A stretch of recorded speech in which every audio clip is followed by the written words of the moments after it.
दमन और दीव लोकसभा क्षेत्र के सांसद उमेश भाई बाबूभाई पटेल जी ने आज नई दिल्ली में केंद्रीय पर्यावरण, वन एवं जलवायु परिवर्तन मंत्री माननीय भूपेंद्र यादव जी से मुलाकात कर दमन एवं दीव से जुड़े दो अत्यंत महत्वपूर्ण विषयों पर विस्तृत चर्चा की।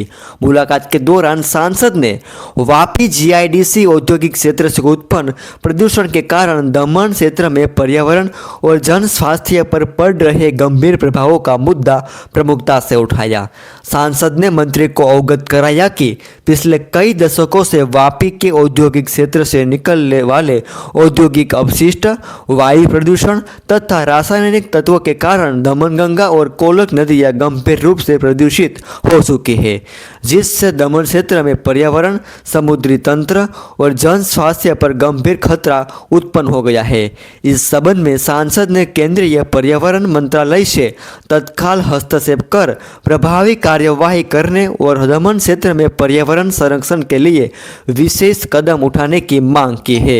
मुलाकात के दौरान केंद्रीय मंत्री भूपेंद्र यादव ने सांसद द्वारा उठाए गए दोनों मुद्दों को गंभीरता से सुना और आश्वासन दिया कि मंत्रालय इस विषय पर संबंधित अधिकारियों से रिपोर्ट लेकर शीघ्र उचित और आवश्यक कार्यवाही करेगा। આપનો પત્રકાર હાર્દિક શિંગોડ સવાલ પણ કરીશું અને સત્ય પણ બતાવીશું, કારણ કે ખબર માત્ર સમાચાર નથી, જવાબદારી છે। આવા જ સમાચાર જોવા લાઈક કરો, ફોલો કરો અને શેર કરો।